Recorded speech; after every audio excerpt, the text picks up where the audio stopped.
Bugun sizlar bilan ko'krak og'riqlari haqida gaplashamiz. Odatda bizda ko'krak og'risi darrov "Voy, shamollatyapti" deyishadi. Aslida ko'krak og'riqlarining juda ham ko'p sabablari bor. Keling, hammasini birma-bir ko'rib chiqamiz. Assalomu alaykum. Mening ismim Shahlo. Men emizish bo'yicha konsultant, ya'ni maslahatchiman. Bu kanalda biz ko'krak bilan va ona suti bilan bog'liq barcha muammolar haqida gaplashamiz. Albatta, obuna bo'ling. Xo'sh, keling ko'krak og'riqlari haqida gapiramiz. Eng birinchi asosiy og'riq bu aynan tug'ruqdan keyin roddomda boshlanadi. Mana siz tug'dingiz, 2-3 kun sutingiz kelmadi va birdaniga 3-4 kun uyg'onganingizda ko'kraklaringiz ikkalasi ham qattiq bo'lib, og'riqli bo'lib tura olmaydigan darajada bo'ldi. Bu nima sababdan? Bu sut birdaniga kelishidan. Bu hech qanaqa shamollash yoki boshqa narsa emas. Albatta, yokida uyga kelganingizdan keyin kechasi uxlab qolsangiz yokida 4-5 soat emizmasangiz ham ko'kragingizda sut to'lib qolib og'riq bo'ladi. Bunday holatlarda nima qilish kerak? Agar siz roddomda bo'lsangiz, birinchi-ikkinchi kunlarda, ya'ni hali ko'kragingiz yumshoq bo'lganda bolangizni emizib turishga, ya'ni yumshoq ko'krak bilan emizishni o'rganishga harakat qiling. Agar birinchi-ikkinchi kun emizaversangiz, 3-kun sutingiz birdaniga ko'payib ketmasin, oz-ozdan ko'payadi. O'shanda sizga qulay bo'ladi. O'tkazib yuborgan bo'lsangiz, birinchi-ikkinchi kunda smes berib, 3-kunda sutingiz birdaniga ko'p kelsa, albatta bolani og'ziga ishib ketgan ko'krakni solishga ozgina qiynalasiz va o'zingizga ham og'ir bo'ladi. Bunday holatda nima qilish kerak? Ozgina ko'kragingizni yengilgina massaj qilib sog'ib bo'shatishingiz mumkin. To'laqonli bo'shatishni tavsiya qilmayman, chunki agar ko'kragingizdagi sutni doimiy ravishda bo'shataversangiz, organizmingiz bu ayolga ko'proq sut kerak ekan deb me'yordan ortiq ishlab chiqaraveradi.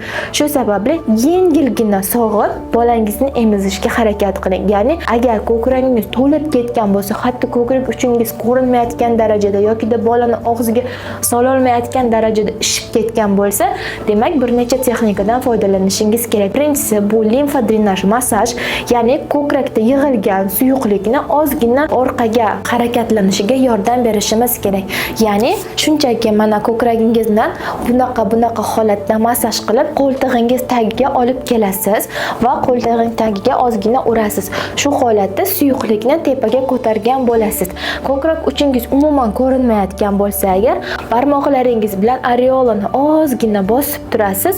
Bu ham suyuqlikni orqaga yuborish uchun, ya'ni ko'krak uchingiz ochilishi uchun. Agar shu holatda ham yengil bo'lmasangiz, bolaga bera olmasangiz ko'krakni, aytganimdek ozgina sog'ishingiz mumkin. Hech qanaqa apparatlar yoki molokatso sizga kerak bo'lmaydi. Qo'l yordamida ham sog'ishingiz mumkin. Qanday qilib? Ozgina massaj qilasiz, dush tagiga kirib olishingiz mumkin yokida qulaygina o'tirib, ozgina mana bu holatda massaj qilasiz. Ikkita barmoqlaringizni areolani ikkita tomoniga qo'yib, shunchaki pipetkani bosayotgandek harakatlarni qilasiz. Ozgina bo'shatasiz, aytganimdek to yengil bo'lguningizcha to'liq bo'shatish kerak emas va bolangizga emizasiz. Qancha bolangizni tez-tez emizib tursangiz, katta tanaffus qilmasdan, shuncha siz yengil bo'lasiz tezroq. Keyinchalik ham uyga kelgandan keyin 4-5 soatlab tanaffus qilmang, kechasi uxlab qolmang. Shu holat bo'lib qolsa, yuqorida aytganimdek massaj qilib, ozgina sog'ib bolangizga berishingiz mumkin. Sovuq narsa qo'yishingiz ham mumkin, lekin hech qanaqa issiq kompresslar qilmaymiz, qattiq sog'maymiz yokida qismaymiz. Agar sog'ayotgan paytda og'riq bo'layotgan bo'lsa, bilingki bu noto'g'ri muolaja. Sog'ganda siz faqatgina yengil qo'llar bilan harakat qilishingiz kerak. Roddom kunlaringizda birinchi kunlarda molokatsos ishlatmaymiz, lekin uyga kelganingizdan keyin juda ham ishib ketsa, molokatsos bilan ozgina aytganimdek bo'shatib olishingiz mumkin. Agar doimiy bo'shataversangiz, sutingiz rostdan me'yordan ko'p kelaveradi, bola emishga ulgurmaydi. Xo'sh, mana uyga kelib oldingiz, mana emizyapsiz, birinchi oy o'tdi, ikkinchi oy o'tdi. Mana ertalab turdingiz, ko'kragingizni bir tomoni qanaqadir shish yoki qattiq bo'lib qolgandek sizga tuyuladi. O'sha joy ozgina og'riydi va noqulaylik his qilasiz. Mana bu holat laktostaz deyiladi, ya'ni siz emizayotganingizda noto'g'ri harakat qilganingiz sababli bittagina sut yo'li yopilib qolgan, o'sha yerda sut yig'ilib qolgan va o'sha sababli bu yerda qattiqlik hosil bo'lib, o'sha sizga sizga noqulaylik va og'riqni keltiryapti. Va bu aytganidek laktostaz, ko'pchilik buni mastit bilan adashtirishadi. Yo'q, birinchi yengil holati atigi laktostaz deyiladi. Unda odatda og'riq juda kuchli bo'lmaydi, siz o'zingizni yaxshi his qilasiz, isitmangiz bo'lmaydi, bemalol yurasiz, shunchaki teginganda his qilasiz va qanaqadir noqulaylik va yengil og'riq bo'ladi. Bu o'sha aytganimdek sut yig'ilib qolganligi sababli shunaqa bo'lyapti. Bunaqa holatda nima qilish kerak? Birinchisi, bolangizni to'g'ri emziryapsizmi yoki yo'qmi, shu narsaga e'tibor berishingiz kerak. Sahifamda bu haqida alohida video bor, kirib ko'rishingiz mumkin. Agar bola yaxshi emmayotgan bo'lsa, agar masalan siz barmog'ingiz bilan ushlab turgan bo'lsangiz, albatta bitta yo'lni yopib qo'ygan bo'lasiz. Yokida kechasi uxlaganingizda ko'krak ustiga uxlab qolgan bo'lsangiz ham bitta qaysidir yo'lni yopib qo'ygan bo'lishingiz mumkin. Yokida ichki kiyimingiz qattiq bo'lsa, noqulay bo'lsa, qayergadir kirib qolgan bo'lsa ham bu holatda ham bitta yo'l yopiladi. Yokida sumka bilan, ba'zi onajonlar ham qattiq sumka bilan qanaqadir yo'lini yopib qo'yishi mumkin. Shu sababli har doim emizishda ehtiyot bo'lishingiz kerak. Ko'krak to'laqonli ochiq bo'lishi kerak. Hech qachon hech qayerida bitta ham yo'lakchasi yopilmagan bo'lishi kerak. Ko'krakni ichini ochib ko'rsangiz, juda ham ko'p sut yo'lakchalari bor va uni har bittasining ichidan sut keladi. Agar bittasi yopilib qolsa, sut yig'ilib, mana shunaqa har xil og'riqlarga sabab bo'ladi. Ehtiyot bo'lishimiz kerak. Xo'sh, shu og'riq bo'lganda nima qilish kerak desangiz, birinchi navbatda aytganimdek, bolangiz to'g'ri emyaptimi yo'qmi va nima sababdan shu bo'lganini bilib olishimiz kerak. Ikkinchisi, ozgina sog'ib olishingiz mumkin va bolani tez-tez emizib turish kerak. Bola uchun bu hech qanaqa xavfli, qo'rqinchli emas. Aksincha, o'sha yopilgan yo'lakni, tiqilib qolgan sutni bola so'rib olsa agar, qancha tez so'rib olsa agar, shuncha siz yengil bo'lasiz.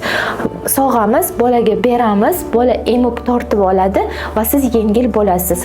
Bundan tashqari sovuq qo'yishingiz mumkin, ya'ni qanaqa qattiq muz emas, shunchaki sochiqni olib, sovuq suvda yuvib ustiga qo'yishingiz mumkin. Ketma-ketlikni unutmaymiz. Avval biz sog'amiz, keyin bolani emizamiz, keyin sovuq narsa qo'yamiz. Masalan, ko'krakni sog'ganingizdan 10-15 daqiqa o'tgandan keyin emizmaysiz. Yo'q, ko'krakni sutdan bo'shatdingizmi, birdaniga bola emishi kerak. O'sha narsani tortib olishi uchun keyin sovuq narsa qo'yasiz. Bu harakatlarni bir kunda bir necha marta qilsangiz, birdaniga ko'kragingiz yaxshi bo'lib ketadi. Yana bir marta qaytaraman, qanaqadir og'riqli harakatlar qilmaymiz. Uni siqish, qisish, nimadir qilib bo'ylash, kompress qilish, issiqlik qo'yish, nimadir surtish kerak emas. Eng muhimi, bola tez-tez ko'kragingizni, aynan og'riqli ko'kragingiz emib turishi kerak.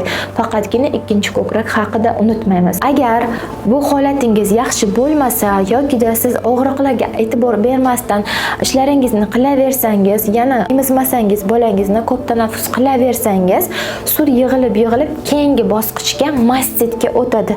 Mastit bo'lgandan keyin, ya'ni уже qanaqadir shamollash boshlandi, infeksiya kirib oldi degani, ya'ni keyingi bosqich o'sha og'riq o'tadi.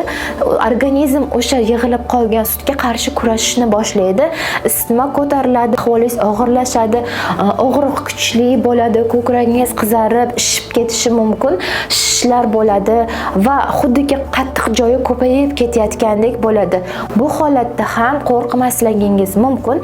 Ya'ni o'sha yuqorida aytgan harakatlarimiz ketma-ketligini qilamiz. Ko'krakni sog'amiz, qo'l bilan yoki molokotsoz bilan bo'lsa agar, o'sha bilan agar og'riq bo'lmasa sog'ib olishingiz mumkin. Keyin bolani emizamiz, keyin sovuq narsa qo'yamiz va bir kunda bir necha marta o'sha harakatlarni qilishimiz kerak. Faqat yana bir bor aytaman, ikkinchi ko'krak haqida unutmaymiz. Agar chaqalog'ingiz kichkina bo'lsa, birinchi 3 oylikda 2 marta bu ko'krakni, 1 marta bu ko'krakni, ya'ni og'riqli ko'krakni tez-tez berishga harakat qilasiz.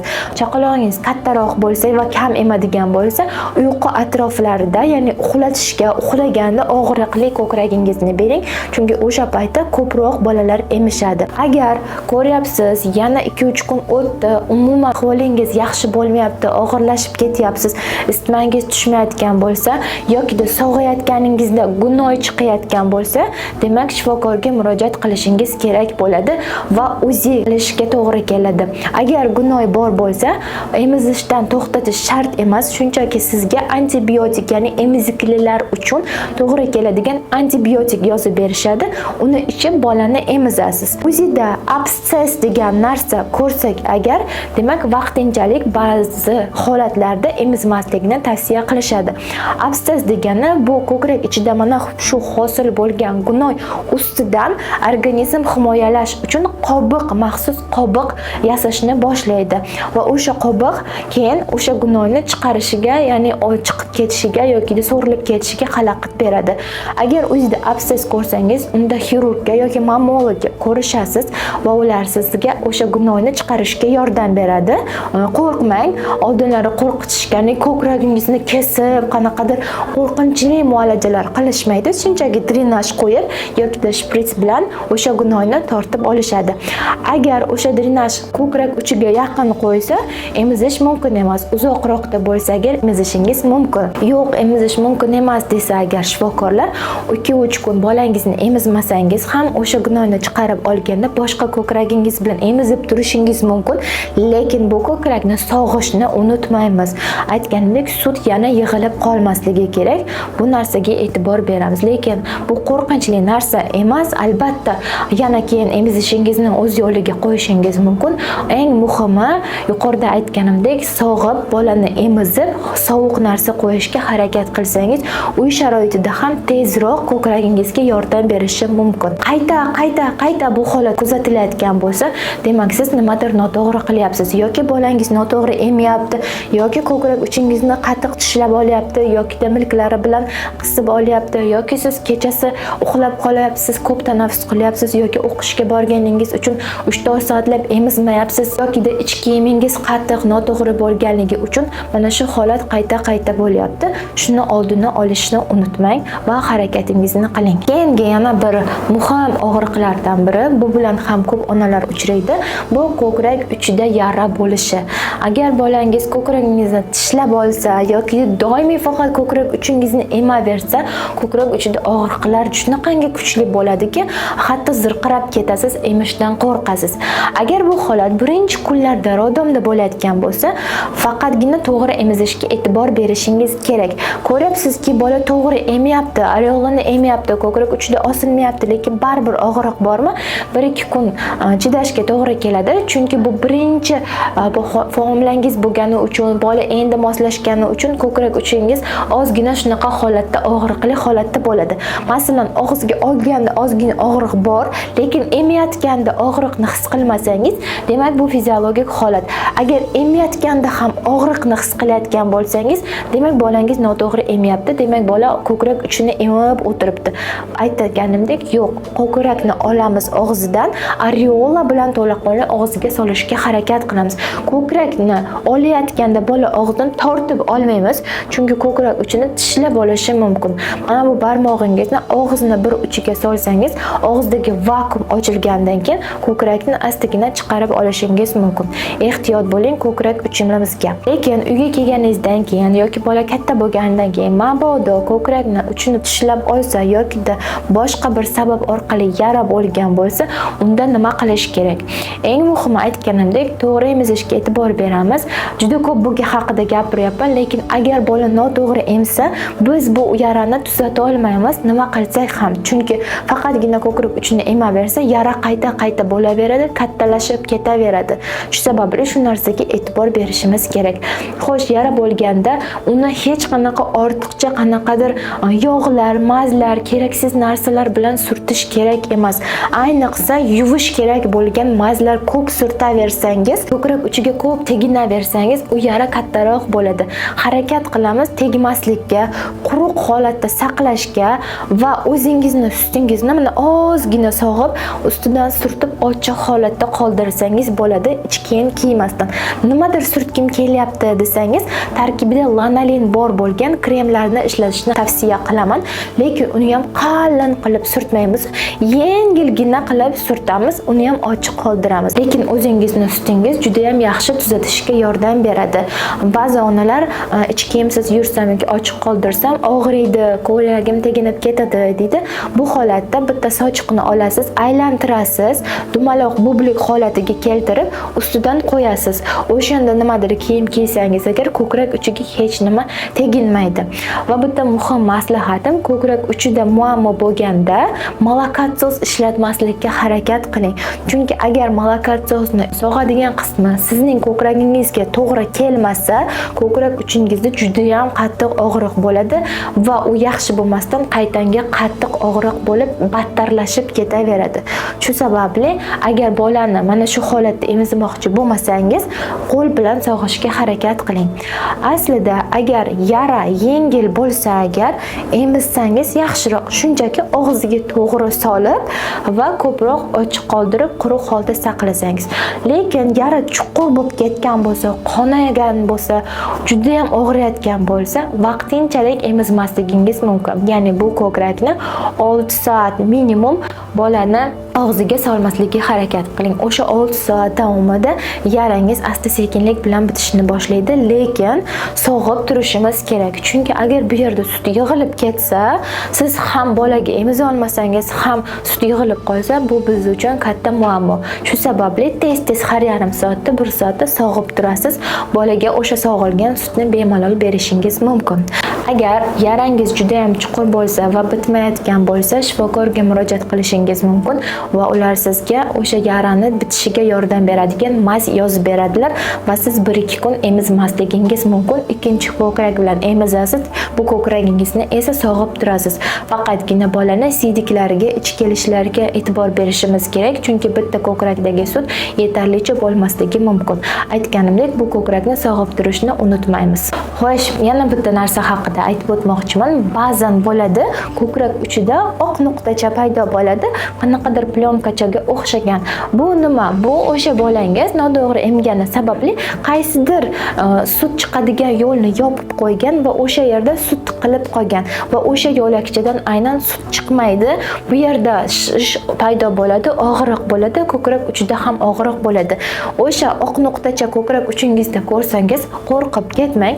Uni uy sharoitida o'zingiz ham tozalasangiz bo'ladi, bo'lmasa shifokorga murojaat qilasiz. Birinchi uy sharoitida harakat qilamiz, ya'ni o'sha joyiga paxtani olib, yog'ni ozgina isitib, paxtaga surib ushlab turamiz.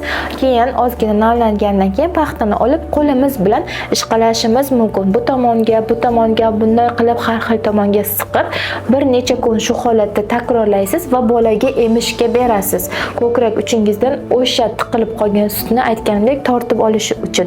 Agar 2-3 kunda shu oq narsadan qutula olmasangiz, unda shifokorga murojaat qilasiz. Sizga astagina igna bilan tozalab berishadi.